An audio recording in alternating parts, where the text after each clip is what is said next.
Christopher Harrison was 17 years old when a janitor whispered 5 words that shattered everything he thought he knew about failure. But before those words, before the secret, there was the breakdown. The kind that happens when you've failed so many times you forget what hope feels like. The bathroom stall door was locked.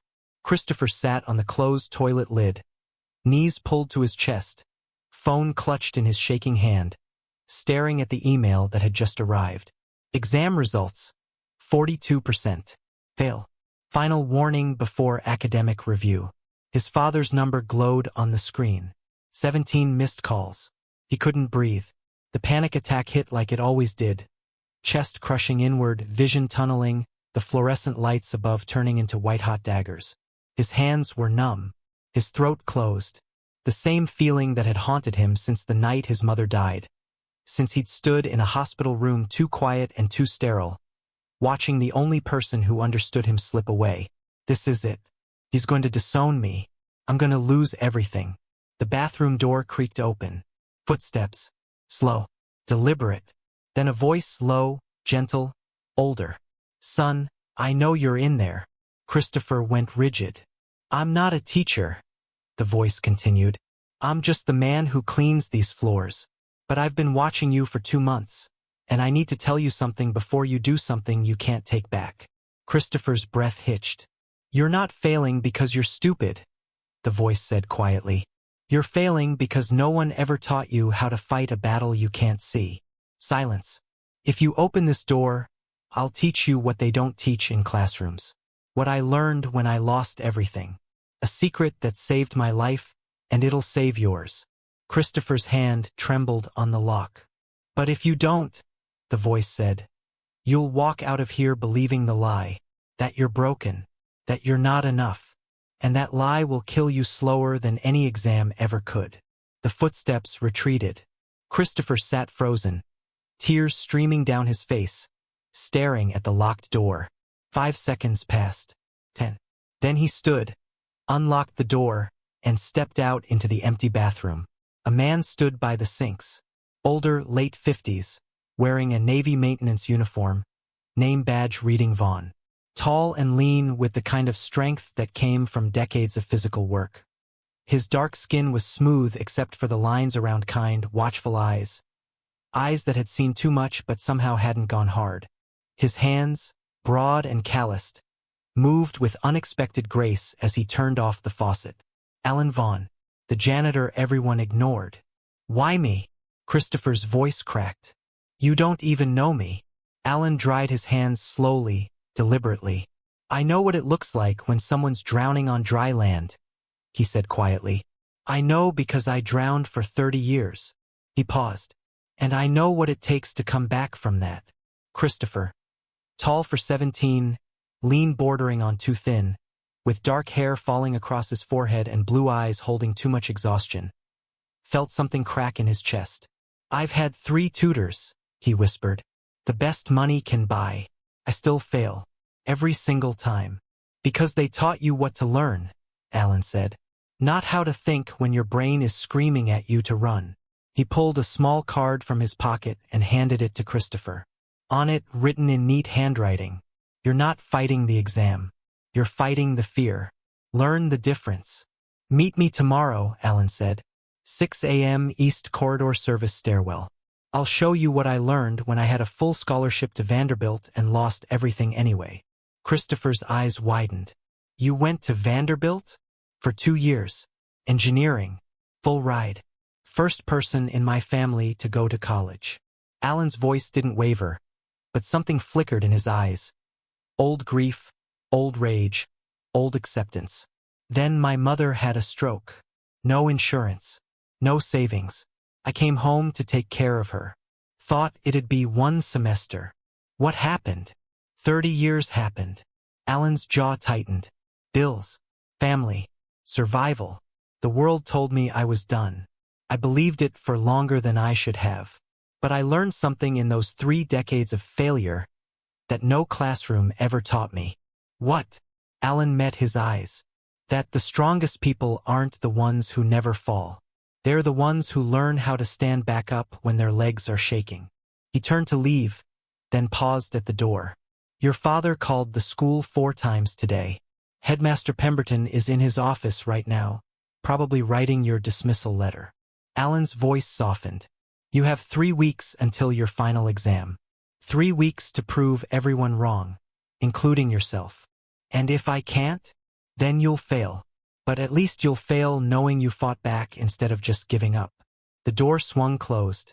Christopher stood alone in the bathroom, card in hand, heart pounding, mind racing with a feeling he hadn't felt in 2 years. Not hope exactly, but something close, something dangerous. What if he's right? Hello, before we go 1 second further, tell me, where in the world are you watching from? Drop your city or country in the comments. I love knowing how far our ducal family reaches across the globe. Now, what secret could a janitor possibly know that a billionaire's resources couldn't buy? And what did Alan Vaughan lose 30 years ago that made him the only person who could save Christopher? Why was Alan watching Christopher for 2 months before finally stepping in? Let's find out. Christopher didn't sleep that night. He lay in his custom bed, worth more than most people's cars, in his room overlooking the estate's private lake, and stared at the card Alan had given him. You're not fighting the exam. You're fighting the fear. The house was silent. It was always silent. 32 rooms, and he was the only one who lived here besides staff who were paid to cook his meals, clean his space, and pretend they didn't notice he was disappearing. His father, Jonathan Harrison, kept a penthouse in the city, 40 minutes away, closer to the office, closer to everything that mattered. They hadn't had dinner together in 6 months. The last real conversation, if you could call it that, had lasted 90 seconds. Your tutor says you're not applying yourself. I'm trying, Dad. Try harder. I didn't build this company so you could waste the opportunities I'm giving you. Click. Christopher had stopped calling after that. At 5:30 a.m., he gave up on sleep. He slipped out of the house before the cook arrived, before his driver Bernard started his shift at 7. For once, Christopher was alone. He drove himself to Ashford Academy in the Tesla his father had given him for his 17th birthday. A gift delivered by assistant, wrapped in silence, accompanied by a card that said only, "Drive safely." JH. The campus was empty. Dawn light spilled gold and pale across the Gothic architecture, turning the old brick warm and almost sacred. It was beautiful in a way Christopher rarely noticed. Usually he was too anxious, too late, too busy drowning. He parked and walked to the east corridor. Alan Vaughan was already there. He stood near the service stairwell, hands in his pockets, looking out the tall, arched window at the courtyard below. In the early morning light, Christopher could see him fully, a man who carried dignity like armor, whose posture suggested he'd spent a lifetime refusing to be made small. Alan didn't turn when Christopher approached, but he spoke. "You came. You said 6. A lot of people say they'll show up," Alan said quietly. "Most don't. They go home, tell themselves it was crazy, and nothing changes." Christopher shifted his weight. "I don't break promises." Alan turned then, and his gaze was appraising, measuring something deeper than Christopher understood. "No," he said slowly. "I don't think you do." He gestured toward the stairwell. "Come on. We're not doing this in a hallway." They descended 2 flights into the basement level, a part of the school Christopher had never seen. The walls were older here, exposed brick and iron piping. The air smelled like concrete and old radiators. Alan unlocked a door marked maintenance and led him into a surprisingly large room. It was part workshop, part office, part sanctuary. A desk sat in one corner, meticulously organized. Blueprints of the school's infrastructure hung on one wall. But what caught Christopher's attention was the other side of the room. A whiteboard covered in equations, diagrams, flowcharts, neurological pathways, stress response cycles, memory formation models, and a bookshelf, small but packed with texts on neuroscience, cognitive psychology, learning theory, behavioral conditioning. "You read all these?" Christopher asked, stunned. Alan moved to a small table and poured 2 cups of coffee from a thermos. The movements were practiced, ritualistic. Every one, some of them 3 times. He handed a cup to Christopher, who took it automatically, the warmth grounding him. Sit. Christopher sat in the single folding chair. Alan leaned against the desk, cradling his coffee, watching him with those eyes that saw too much. Before we start, Alan said, I need to know something. Why do you want to pass? Christopher frowned. Because if I don't, my father will disown me. That's why you're afraid to fail, Alan corrected gently. Not why you want to succeed. There's a difference. Christopher stared into his coffee. The steam curled upward, dissolving into nothing, like every hope he'd ever had. I don't know if I have a better answer, he admitted. Then that's where we start. Alan set his cup down. You've been running on fear your whole life. Fear's a powerful motivator. It'll get you out of bed, make you study until 3 a.m., push you to try again and again. But it's poison in an exam room. Why? Because fear triggers your amygdala, the part of your brain that handles threats. When it activates, it floods your system with cortisol and adrenaline.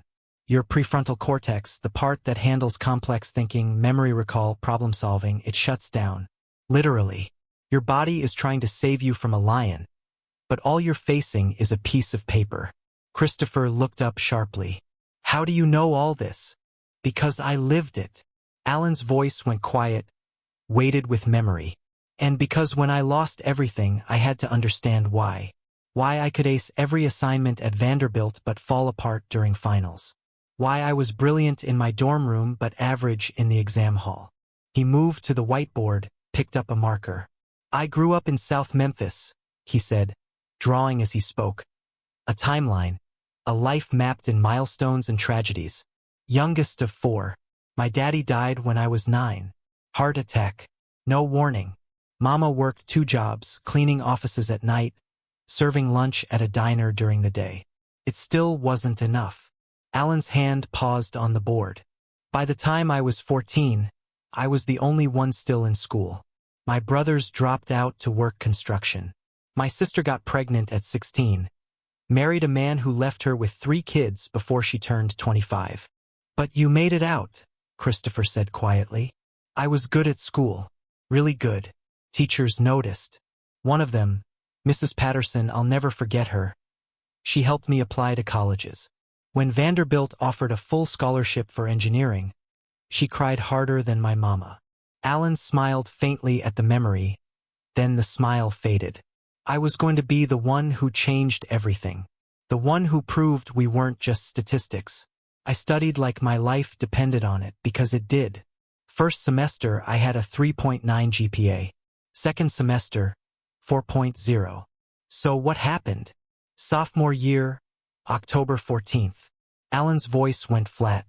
I was in thermodynamics when I got the call. My mother had a stroke. Massive. They didn't think she'd make it through the night. Christopher's chest tightened. I drove home. She survived, but barely. Left side paralyzed. Couldn't work. Couldn't live alone. My sister was drowning in her own life. My brothers were paycheck to paycheck. Alan set down the marker. So I took a leave of absence.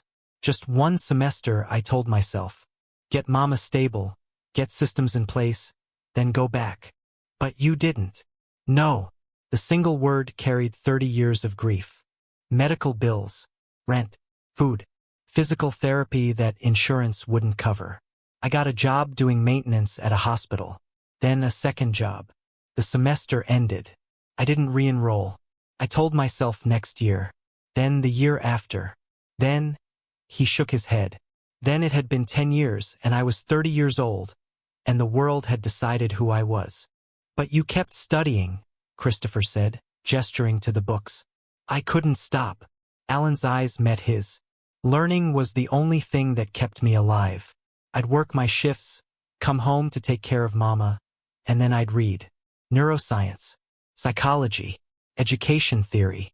I became obsessed with understanding why intelligent people fail, why some people thrive under pressure and others crumble. He moved back to the whiteboard, and I developed something, a system, a way to train your mind to perform when everything in you is screaming to shut down. He wrote 2 words, knowledge versus conditioning. Your tutors gave you knowledge, Alan said.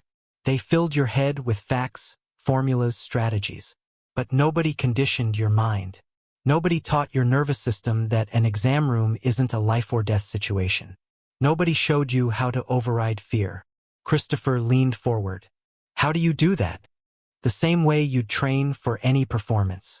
Gradually, deliberately, with compassion. Alan pulled a second chair over and sat across from Christopher. First technique is called the exam room walkthrough. Close your eyes. Christopher hesitated, then obeyed. Picture the exam hall, Alan said, his voice calm and methodical. Every detail, the rows of desks, the clock on the wall, the scratch of pencils, the supervising teacher pacing, the smell of paper and anxiety. Christopher's breathing quickened. Stay with me, Alan instructed. Now picture yourself walking in. Your heart is racing. Your palms are sweating. Your stomach is in knots. Don't fight it. Acknowledge it. Say it in your mind, I feel fear. That's my body trying to protect me. But I'm not in danger. Christopher's hands clenched. Breathe. For counts in through your nose. Christopher inhaled. Hold for 4. He held. Out for 6 through your mouth. He exhaled. Slowly. Good. Now picture sitting down. Opening the test booklet. The first question looks impossible. Your mind goes blank. That panic rises. But instead of spiraling, you do what we just did. You breathe. You acknowledge. And you tell yourself, I don't have to know everything right now. I just have to answer one question. Christopher felt the tightness in his chest loosening. You skip the first question. Move to the second. This one you recognize. You've seen it before. The answer comes not easily, but it comes. You write it down. Then the next question. Then the next. And when you come back to that first question 20 minutes later, you find the answer was there all along. You just had to stop strangling it. Christopher opened his eyes. Alan was watching him with an expression Christopher had never seen from an adult before. Pride. Not conditional. Not waiting to be earned. Just there. We're going to do that visualization every morning, Alan said. Along with breath work, progressive muscle relaxation, cognitive reframing. We're going to teach your body that the exam room is just a place where you think. Not a place where you die. Christopher's voice came out hoarse. You really think this will work? I know it will. Because I used these exact techniques to keep learning while working 60-hour weeks and caring for a dying parent. If I could study thermodynamics after 12 hours of mopping floors and changing bedpans, you can take an exam after a full night's sleep in a mansion. It wasn't said cruelly, just truthfully. Christopher felt something shift in his chest. Why are you doing this? You don't owe me anything. Alan was quiet for a long moment. Because 30 years ago, I needed someone to tell me that losing my scholarship didn't mean losing my worth. That changing my path didn't mean failing. His eyes held steady. Nobody told me that. So I'm telling you. Christopher's throat burned. My father, he doesn't see it that way. To him, if I can't perform, I'm worthless. Tell me about him, Alan said gently.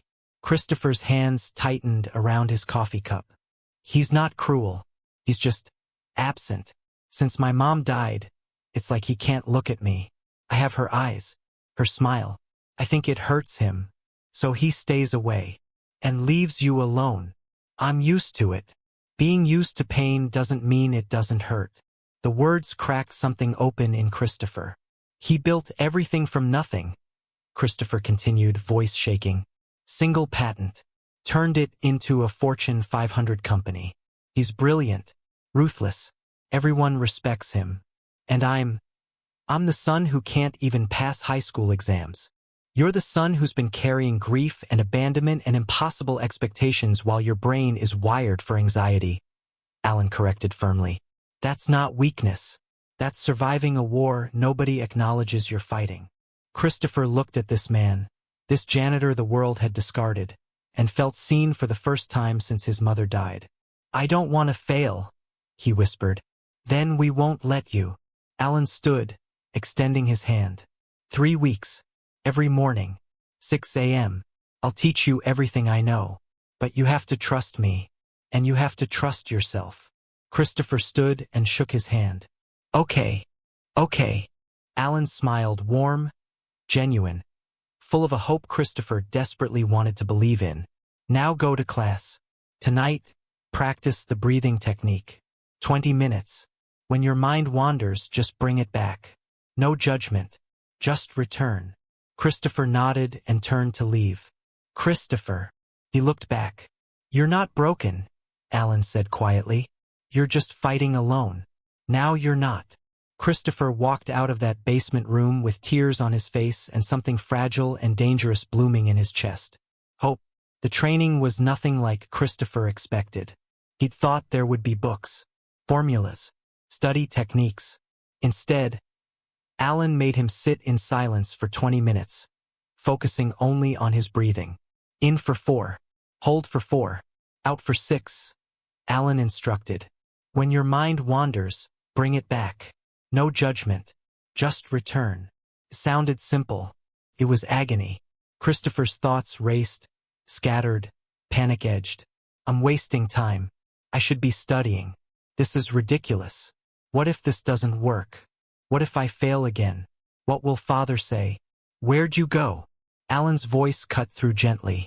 Christopher opened his eyes, breathing ragged. I can't do this. You just did. For 40 seconds. Alan's tone was patient. Tomorrow you'll do 60. They met every morning. Alan taught him breathwork, visualization, progressive muscle relaxation. Techniques to calm his nervous system, to create space between stimulus and response.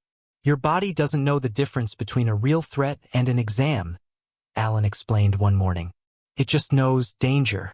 We're teaching it a new story. Slowly, painfully slowly, Christopher began to notice shifts. He could sit through a practice test for 15 minutes before the panic hit, instead of 5. He could recall information even when his heart was racing. It wasn't perfect, but it was progress. At school, no one noticed. Why would they? Christopher Harrison was still the rich kid who failed. Still alone at lunch, headphones in, isolated by wealth and shame. Except for Juliet Kingsley. She sat beside him in European history, a scholarship student with sharp eyes and sharper wit, her dark curls always pulled back in a practical ponytail, her notebooks covered in aggressive highlighter marks and coffee stains. She'd never spoken to him before, but one afternoon, as he stared blankly at his notes, she leaned over. You know you've been reading the same page for 10 minutes, right? Christopher blinked, startled. What? Page 43. You haven't turned it once. She raised an eyebrow. Either it's the most fascinating page in textbook history, or you're not actually reading. He should have brushed her off. He didn't. Bad habit, he muttered. Or anxiety, she said bluntly. I get it. I have test anxiety too. Comes with the territory when your entire future depends on keeping a scholarship. Christopher looked at her. Really looked. She wasn't pitying him. Just seeing him. How do you deal with it? He asked quietly. Juliet shrugged. Therapy. Meditation apps. Spite. She smiled slightly. Mostly spite. Every time I pass a test, it's proof I belong here as much as anyone else. Does it work? Most days. She tapped her pen against her textbook. Some days I still want to throw up before every exam. But I do it anyway. That's the difference between people like us and people like... She gestured vaguely at the rest of the class. Them. They don't have to fight their own brains just to show what they know. Christopher felt something a knot in his chest. I'm working with someone, he said carefully. Learning techniques. It's helping, I think. Good. Juliet's expression softened. You're smarter than your grades say. Anyone paying attention can see that. She held his gaze for a moment. Long enough that Christopher felt seen in a way he hadn't in years. Then she turned back to her notes, and the moment passed. But her words stayed with him. Anyone paying attention can see that. That afternoon, Christopher stayed late in the library, practicing the memory techniques Alan had taught him. When he finally left, the sun was setting, the hallways bathed in amber light. He was halfway to the parking lot when he heard voices. Don't care what he's doing, he's a janitor. He has no business. Christopher froze. The voice belonged to Headmaster Pemberton. He was standing near the administrative wing with someone Christopher couldn't see. Concerns about boundaries, Pemberton continued. If Harrison Sr. found out his son was being tutored by maintenance staff, the liability alone. Christopher's blood went cold. Someone had seen them. I'll handle it discreetly, Pemberton said. Vaughan's been here 15 years. He knows his place. I'll remind him. Footsteps echoed. Christopher ducked into a side hallway, heart hammering. They're going to stop it. They're going to keep Alan away from me. Panic surged, but this time, for the first time, he didn't let it swallow him. He pulled out his phone. Dialed. 3 rings. Christopher. His father's voice, clipped and surprised. They hadn't spoken in 2 weeks. Dad. I need to tell you something. Silence on the other end. Christopher could picture him. Standing in his glass-walled office, looking out over the city, phone pressed to his ear, already impatient. Christopher took a breath, 4 counts in for hold, 6 out. I've been working with someone. The school. He's been helping me with exam anxiety, and it's working. I'm getting better. But the school's about to shut it down, and His voice cracked. I need your help. A pause. When his father spoke again, his tone had shifted. Something almost uncertain beneath the usual steel. Who is this person? His name is Alan Vaughan. He's the janitor? His father's voice went cold. But there was something else there. Confusion, maybe. You've been taking advice from a janitor? He's not just Dad. He knows more about learning theory than anyone I've met. He had a full scholarship to Vanderbilt. He studied engineering before. Then why is he cleaning floors? The question came sharp, almost defensive. Because life happened, Christopher said, voice shaking. Because he had to give up everything to take care of his family. That doesn't make him less. It makes him a risk. Jonathan Harrison's voice was sharp, final. But Christopher heard something underneath it. Something that sounded almost like fear. I'll call Pemberton. This ends today. Dad, please. You want to pass your exams? I'll hire another tutor. A real one. Not some. I don't need another tutor, Christopher shouted. Students passing in the hallway turned to stare. He didn't care. I need someone who understands what I'm going through. And for the first time in my life I found that. Don't take it away. The line went silent. Christopher could hear his father breathing on the other end. Could imagine the expression he never quite understood. The one that looked like anger but might have been something else entirely. When Jonathan Harrison spoke again, his voice was dangerously quiet. I'll be at the school tomorrow morning. 9 a.m. I want to meet this man myself. The call ended. Christopher stood in the empty hallway, phone clutched in his hand, the weight of what he'd just done crashing over him. He'd stood up to his father, and he had no idea if he'd just saved Alan Vaughan's job or destroyed it. Christopher didn't tell Alan about the phone call. He showed up at 6 the next morning like always, and they went through the breathing exercises, the visualizations, the progressive muscle relaxation. Alan seemed to sense something was different. His eyes lingered on Christopher a few seconds longer than usual, but he didn't push. At 8:45 a.m., Christopher excused himself and walked toward the administrative wing. His father's car was already there. The black Bentley sat in the visitor parking like a predator, sleek and out of place among the faculty sedans. Christopher's stomach twisted. He'd seen that car pull up to hospitals, funerals, business meetings where companies were dismantled. Never anything good. He found his father in Headmaster Pemberton's office.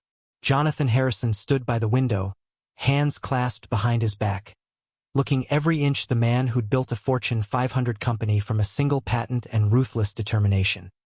He was tall. Christopher had inherited that, with iron-gray hair and a jaw that looked carved from stone. His suit probably cost more than a semester's tuition. He didn't turn when Christopher entered. "Sir," Pemberton said nervously, gesturing to Christopher. "Your son is here. I can see that." Jonathan's voice was clipped. "Where is the janitor?" "Mr. Vaughan has been summoned," Pemberton said. "He should be here momentarily." The door opened. Alan walked in, still wearing his maintenance uniform, and Christopher's heart clenched. Alan's expression was calm, but his eyes found Christopher first. A quick, searching look that asked, "Are you okay?" Christopher gave the smallest nod. "Mr. Vaughan," Pemberton said stiffly. "This is Mr. Jonathan Harrison, Christopher's father." Alan extended his hand. "Sir." Jonathan turned slowly. He looked at Alan's hand for a long, deliberate moment before shaking it. The gesture was brief, perfunctory. "You've been tutoring my son," Jonathan said. "It wasn't a question." "I've been teaching him techniques to manage test anxiety," Alan corrected gently. "There's a difference." "Is there?" Jonathan's eyes were cold. "You're a janitor. What qualifications do you have to counsel students?" The room went very quiet. "Dad," Christopher started. Jonathan held up one hand, silencing him. Alan's expression didn't change. "You're right. I don't have credentials. I have experience. I developed cognitive conditioning methods when I was studying engineering at Vanderbilt, and I refined them over 30 years of continuing education while working full-time." "Vanderbilt." Jonathan's tone was skeptical. "And yet you're here, cleaning floors." "Yes, sir." "Why?" "Because my mother needed care I couldn't afford while paying tuition." Alan's voice remained steady. "I made a choice. Family over career. I don't regret it." Something flickered in Jonathan's face. Too quick to read. "Christopher says you're helping him," Jonathan said slowly. "Is that true?" "I believe so, yes." "Show me." Alan blinked. "Sir." "Show me what you've been teaching him." Jonathan turned to his son. "Christopher, demonstrate." Christopher's face went hot. "Dad, it's not a performance. If it works, it should be replicable." Jonathan pulled out his phone, opened something, and handed it to Christopher. "Practice SAT questions. Timed. Let's see this miracle method." The phone felt like lead in Christopher's hand. His father was staring at him. Pemberton was staring. The whole room pressed in, suffocating and sharp. His vision started to tunnel. Then Alan's voice, quiet and calm. "Christopher, what's the first step?" Christopher's eyes snapped to him. "Acknowledge the fear," Christopher whispered. "Good. Do it." Christopher closed his eyes. "I feel panic. My heart is racing.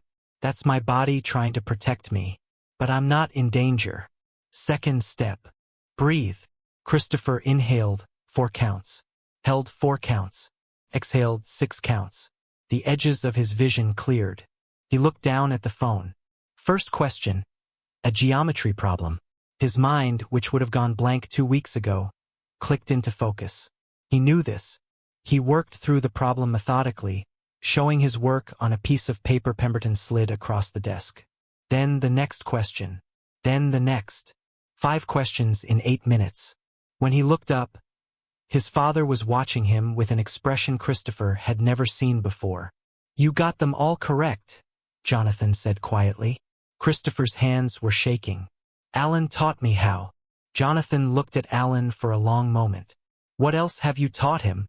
"How to separate his worth from his performance," Alan said. "How to recognize that anxiety is information, not identity. How to build a practice that makes pressure familiar instead of foreign." "In 3 weeks. It's a start." Jonathan was quiet. Then he turned to Pemberton. "I want Mr. Vaughan given access to any resources he needs. Books, materials, a proper tutoring space if he requires it." Pemberton's mouth fell open. "Sir, he's not certified." "Then certify him. Or don't. I don't care about paperwork. I care about results."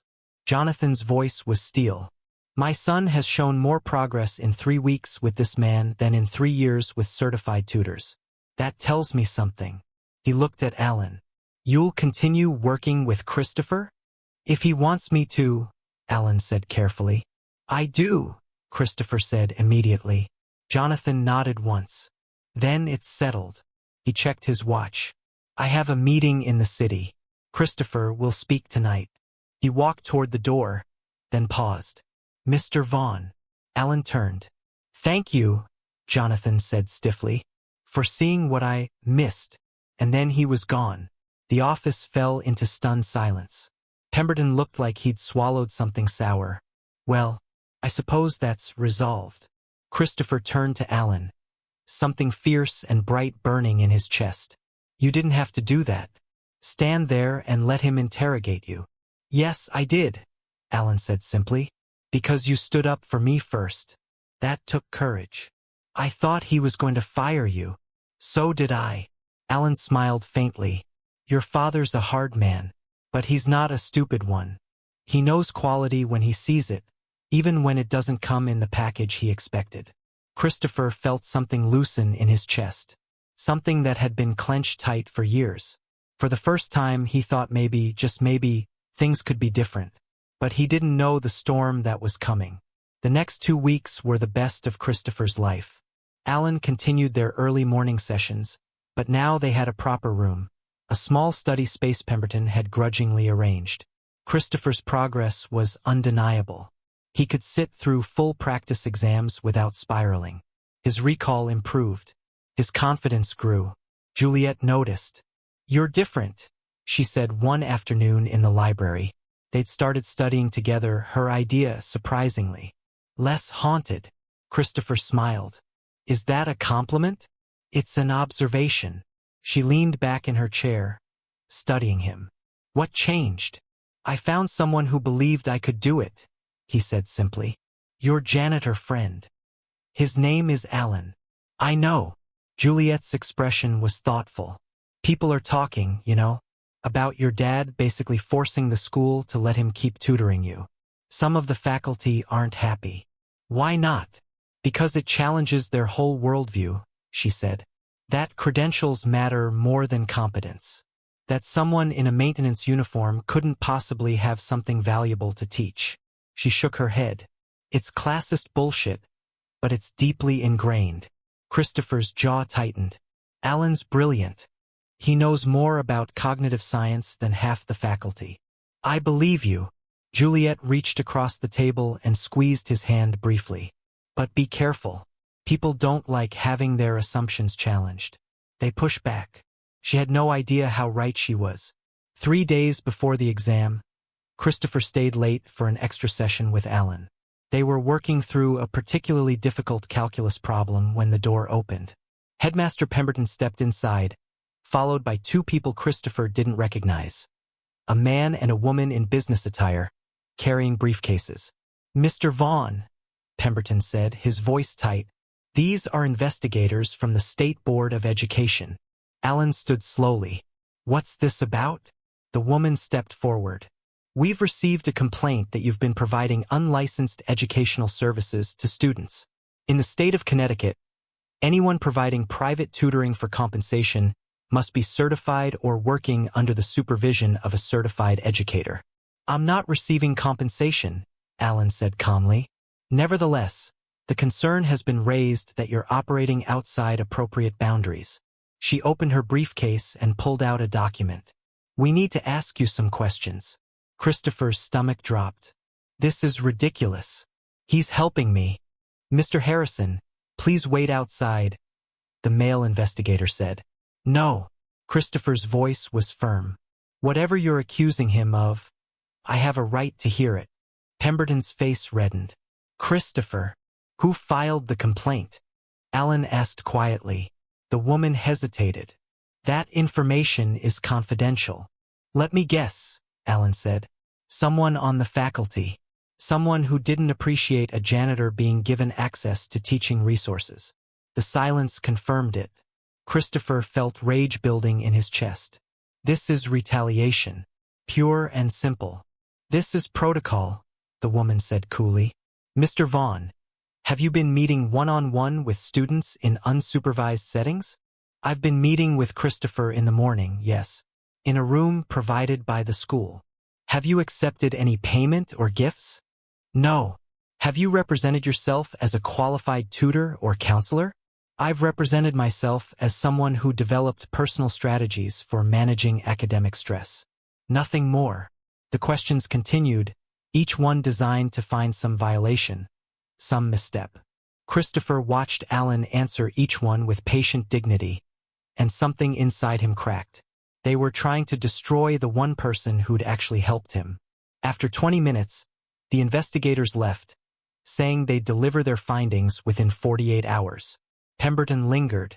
Alan, I want to be clear. I didn't file this complaint, but my hands are tied. If they determine you've violated regulations, I understand, Alan said quietly. When they were alone, Christopher turned to him, stricken. I'm so sorry. This is my fault. If I hadn't asked my father to intervene. This isn't your fault. Alan's voice was firm. This is about people protecting territory. It was always going to happen. What if they shut you down? Then you'll be fine. Alan put a hand on Christopher's shoulder. You've already learned what you needed. The tools are yours now. I just showed you where they were. But the exam, you'll pass it, with or without me. Christopher shook his head, panic rising. I can't do this without you. Yes, you can. Alan's eyes were steady, certain. That's what these weeks have been about. Not making you dependent on me, making you trust yourself. Christopher wanted to believe him, but the fear was back, clawing at his throat, whispering that without Alan, he'd fall apart all over again. That night, Christopher got a text from an unknown number. They're going to rule against him. Pemberton told my dad. They'll ban him from any contact with students. I'm sorry, Jay. Juliet. She must have overheard something. Christopher stared at the message, his hands shaking. In 48 hours, he'd lose the only person who'd ever truly understood him. And 3 days after that, he'd sit down for the exam that would determine his entire future. Alone. My lovelies, if this story is gripping your heart the way it's gripping mine, please don't leave without subscribing. Hit that subscribe button right now. Now let's continue. The ruling came down the next morning. Alan Vaughan was prohibited from providing any educational services, guidance, or academic counseling to students, effective immediately. Christopher found out when he arrived at their usual meeting spot at 6 a.m. and found the door locked, a notice taped to it. This space has been closed by administrative order. He stood there for 5 minutes, staring at the paper, before his phone buzzed. A text from Alan. Don't come looking for me. You have everything you need. Believe in yourself the way I believe in you. Christopher's vision blurred. He drove home in a daze, went through the motions of the day like a ghost. Juliet tried to talk to him at lunch, but he couldn't hear her over the roaring in his head. 2 days until the exam. That night, his father called. I heard what happened, Jonathan said without preamble. I spoke to the board. They won't reverse the decision. Did you try? Christopher's voice was hollow. A pause. Yes, I did. Christopher closed his eyes. It doesn't matter. Christopher, I'm going to fail, Dad, just like always. And then you can finally be done with me. That's not. His father's voice cracked just slightly. That's not what I want. Isn't it? Christopher felt something breaking inside him. You've been waiting for me to fail my whole life. Waiting for proof that I'm not good enough. Well, congratulations. You were right. I never said you weren't good enough. You didn't have to. Christopher's throat burned. I'll take the exam. And when I fail, I'll pack my things. You won't have to disown me. I'll leave on my own. He hung up before his father could respond. The next day was worse. Christopher tried to study, but the words swam on the page. He tried the breathing exercises, but his chest felt like it was full of broken glass. He tried the visualization, but all he could see was the exam room, the blank test booklet, the red fail stamped across his future. By evening, he was sitting on the floor of his bedroom, back against the bed, staring at nothing. His phone buzzed. Juliet. Where are you? You weren't at school. Christopher, home. Doesn't matter. Juliet. The hell it doesn't. I'm coming over. Christopher, don't. She showed up 20 minutes later. His housekeeper let her in, and she found him exactly where he'd been, still staring at nothing. Jesus, Christopher. She sat down beside him. You look like hell. Thanks. I'm serious. She studied his face. When's the last time you slept? I don't know. Juliet was quiet for a moment. Then, You know what I think? That I'm pathetic? That you're so busy being afraid of failing that you've forgotten why you wanted to succeed in the first place. Christopher looked at her. What? Alan asked you that question, didn't he? Why you wanted to pass. And you didn't have an answer except fear. Christopher's jaw tightened. So maybe that's the problem. Juliet pulled her knees up, mirroring his posture. You've spent your whole life trying not to disappoint your father. But what do you want? I don't know. Bullshit. You know. You're just scared to say it. Christopher's throat was tight. I want. He stopped. Started again. I want to prove I'm not broken. I want to stop feeling like I'm drowning. I want. His voice cracked. I want to matter. You already matter, Juliet said fiercely. A test score doesn't change that. It does to my father. Then screw your father. Christopher laughed bitterly. Easy for you to say. You're right. It is easy for me to say. Because he's not my father, and I can see what you can't. That you're killing yourself trying to earn love that should have been freely given. She grabbed his hand. But here's the thing. Whether or not your father ever figures out how to love you properly, you still have a choice. You can give up. Or you can walk into that exam room tomorrow and fight. What if I lose? Then you lose. But at least you'll lose on your feet instead of your knees. Christopher looked at her.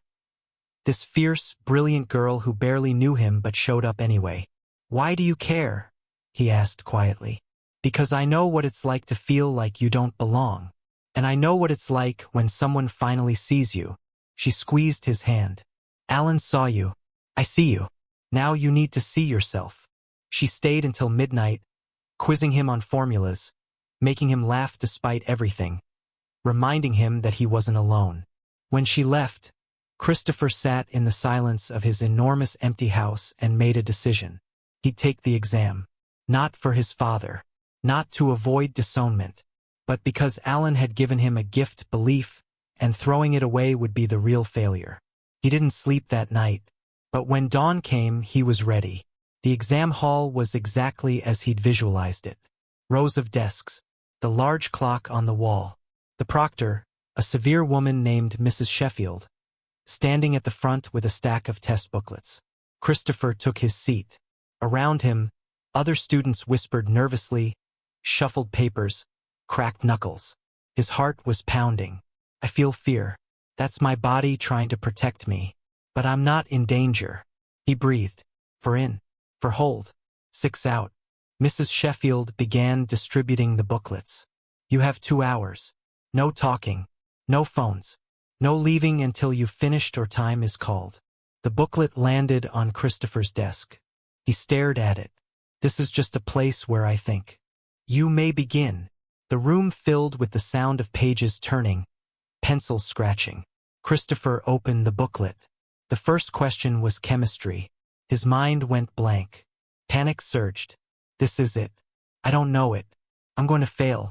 Then Alan's voice in his memory. You don't have to know everything right now. You just have to answer one question. Christopher skipped to the second question. Math. He knew this. He worked through it methodically. Then the third. The fourth. 40 minutes in, he came back to the first question. The answer was there. It had been there all along. He wrote it down. An hour passed. Then 90 minutes. Christopher was on the final section when the door opened. Headmaster Pemberton stepped inside, followed by Christopher's pencil froze. Alan Vaughan. Mrs. Sheffield looked up, frowning. Headmaster, we're in the middle of... I apologize for the interruption, Pemberton said stiffly. But there's been a development. Mr. Vaughan, you have 5 minutes. Alan walked to the front of the room. Students looked up, confused. I'm sorry to interrupt your exam, Alan said, his voice calm but carrying. I want to address something that's been weighing on me. He looked directly at Christopher. 3 weeks ago, a student asked me for help, not with formulas or facts, but with fear. And I said yes because I know what it's like to be told you're not enough. I know what it's like to fight your own mind just to prove you deserve a seat at the table. The room was utterly silent. Yesterday, I was banned from helping any of you. The official reason was lack of credentials. The real reason, his jaw tightened, was that some people believe your worth is determined by your position. That a janitor couldn't possibly have wisdom to offer. Someone in the back row whispered, "This is insane." Alan smiled faintly. "Maybe, but here's what I need you to know. Every single one of you is capable of more than you think. Not because you're smart, though you are, but because you're human. And humans are designed to adapt, to overcome, to learn." His eyes found Christopher's again. "The techniques I taught Christopher aren't magic. They're just tools. Breath, focus, self-compassion. You already have everything you need. Someone just has to remind you." Mrs. Sheffield stepped forward. "Mr. Vaughan, I think. I'm finished." Alan looked around the room one last time. "Good luck. All of you." He turned and walked out. Pemberton followed, throwing an apologetic glance at Mrs. Sheffield. The door closed. Christopher sat frozen, his heart hammering for an entirely different reason now. Alan had just risked everything again to give him one final message. You already have everything you need. Christopher looked down at his test. 3 questions left. He picked up his pencil and finished. When Mrs. Sheffield called time, Christopher set down his pencil and realized his hands weren't shaking. For the first time in years, walking out of an exam room, he felt something other than dread. He felt hope. Outside in the hallway, Juliet was waiting. "How'd it go?" "I don't know," Christopher said honestly. "But I didn't freeze. I didn't panic. He laughed, shaky and disbelieving. "I think I might have passed." Juliet's face broke into a grin. "Damn right you did." Alan showed up. "I know. Everyone's talking about it. Apparently Pemberton is furious." Christopher's smile faded. "He's going to get fired, isn't he?" "Maybe." Juliet's expression turned serious. "But I don't think he cares. I think he'd do it again." Christopher knew she was right, and he knew what he had to do. "I need to find my father," he said. Now. Because if Alan could risk everything for him, the least Christopher could do was fight back. Jonathan Harrison's office was on the 42nd floor of a glass tower in downtown Hartford. Christopher had been here exactly 3 times in his life. Each time he'd felt small, insignificant, like a disappointing footnote in his father's story. Not today. He walked past the receptionist.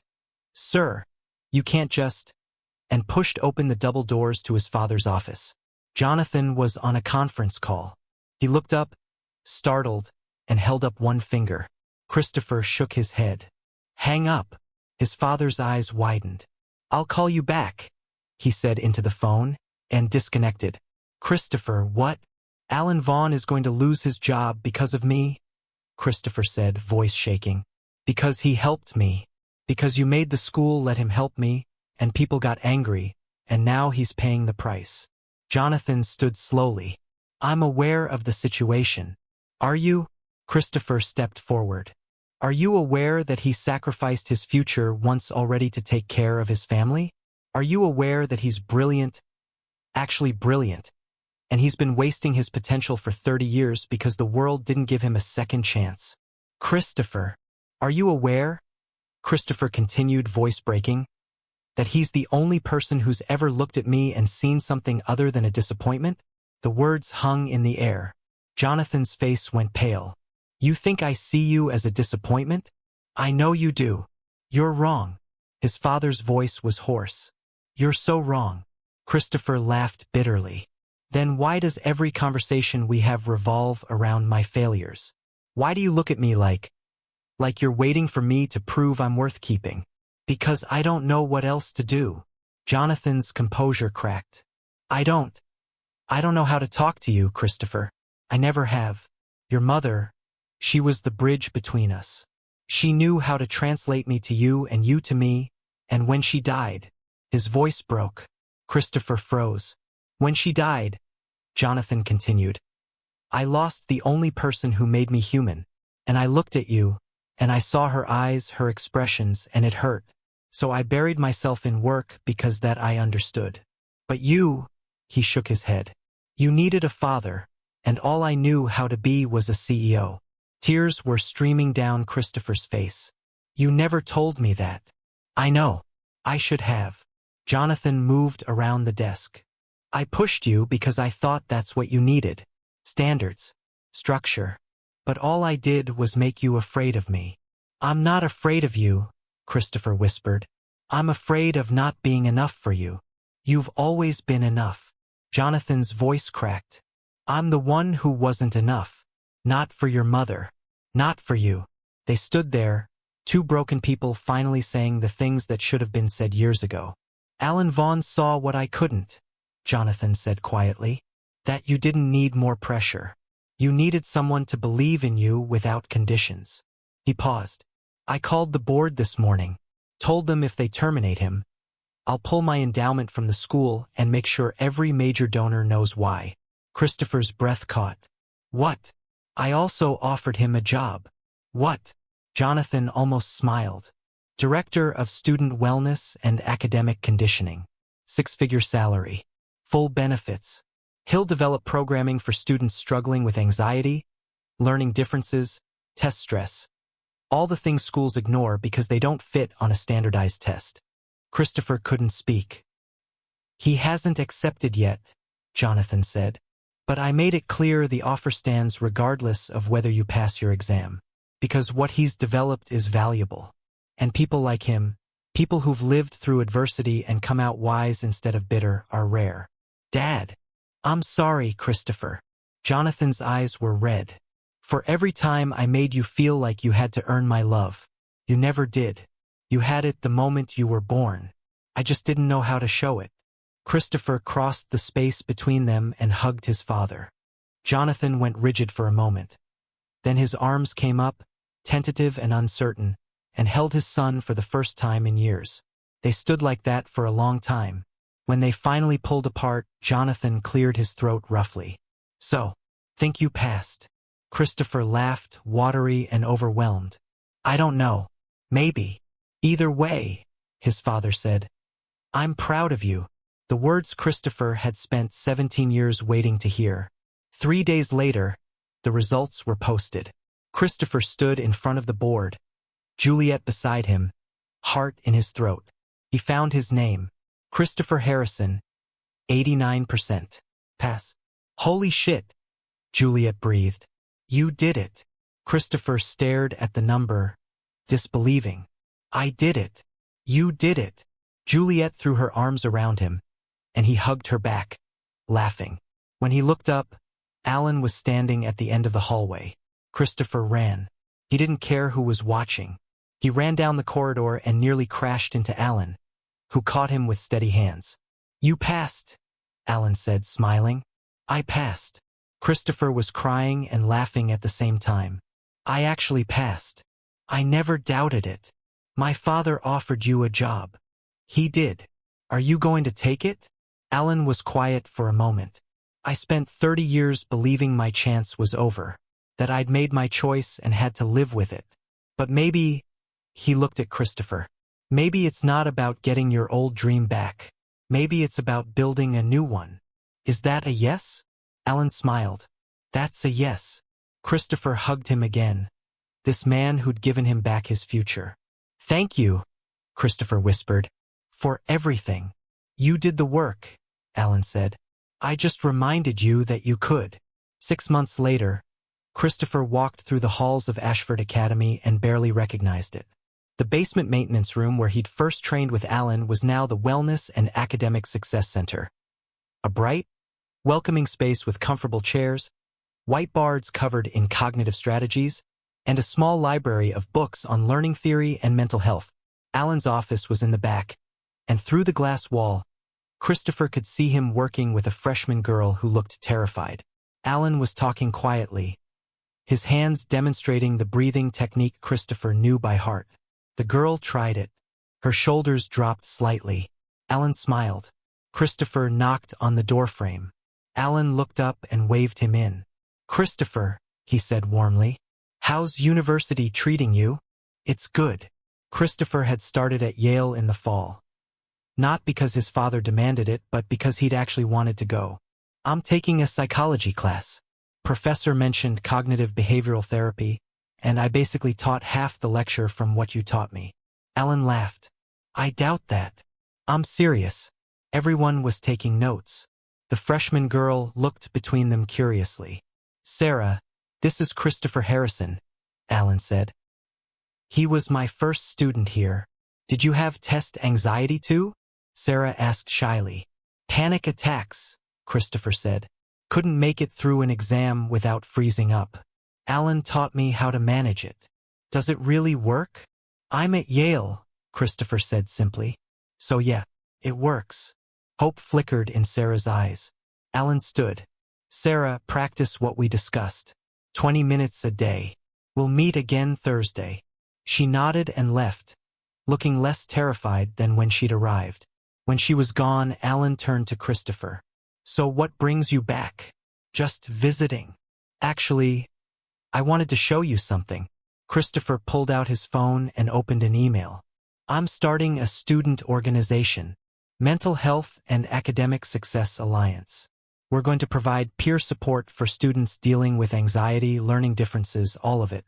And I was hoping you'd be our faculty advisor. Alan's eyes widened.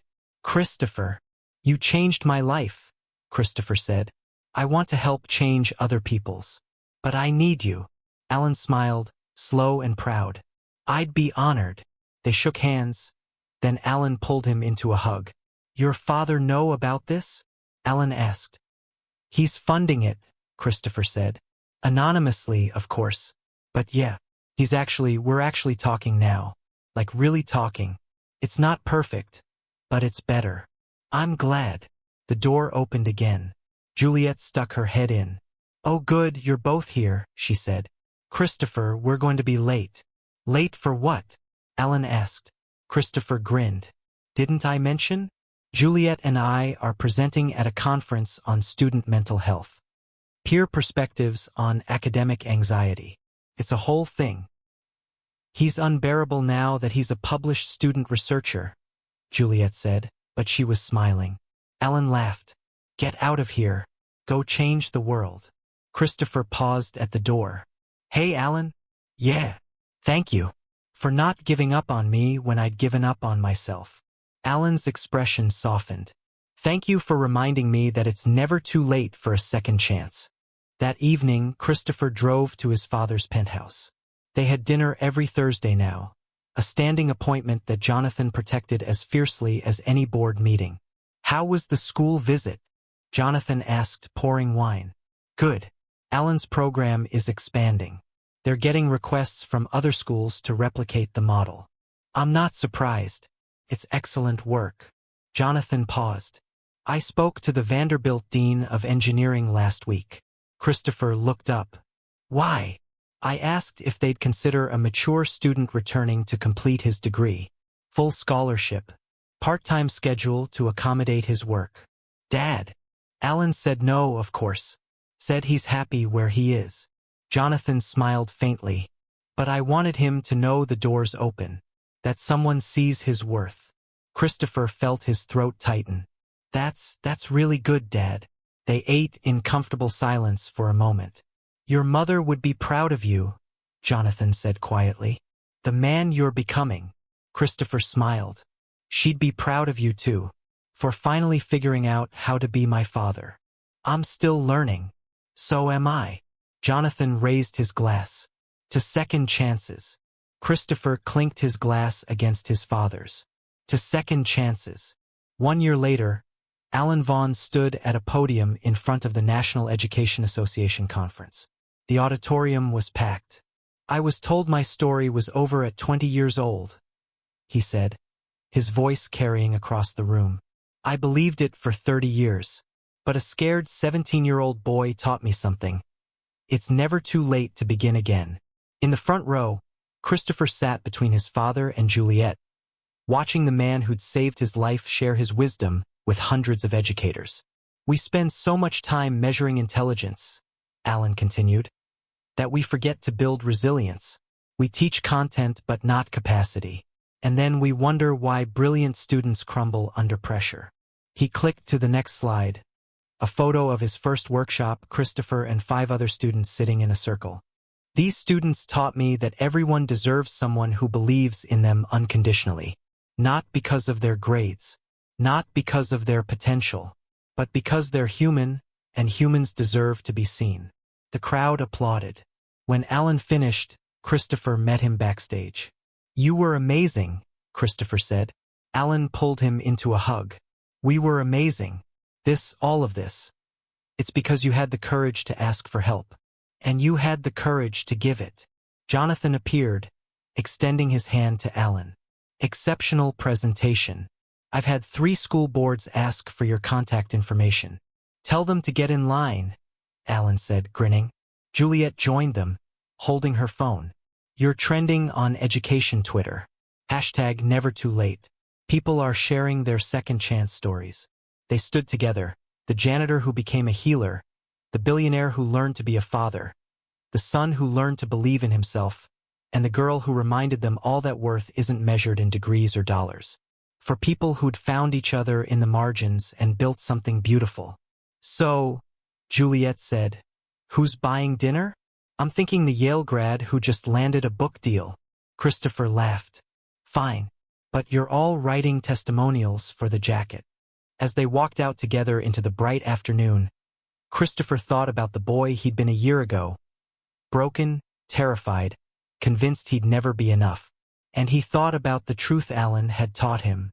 You don't need to be fearless to be brave. You just need someone to show you how to stand. And sometimes that someone comes from the most unexpected places. Thank you for taking this journey with Christopher, Alan, Jonathan, and Juliet. If this story touched your heart, if it reminded you of a teacher who believed in you, a parent who finally understood you, or a moment when someone saw your worth when you couldn't see it yourself, please tell me in the comments. Your stories matter. Share them. And if you haven't already, subscribe to Ducal Tales. We're building a community of people who believe in second chances, unlikely heroes, and the power of compassion. Drop your thoughts below. I read every single comment.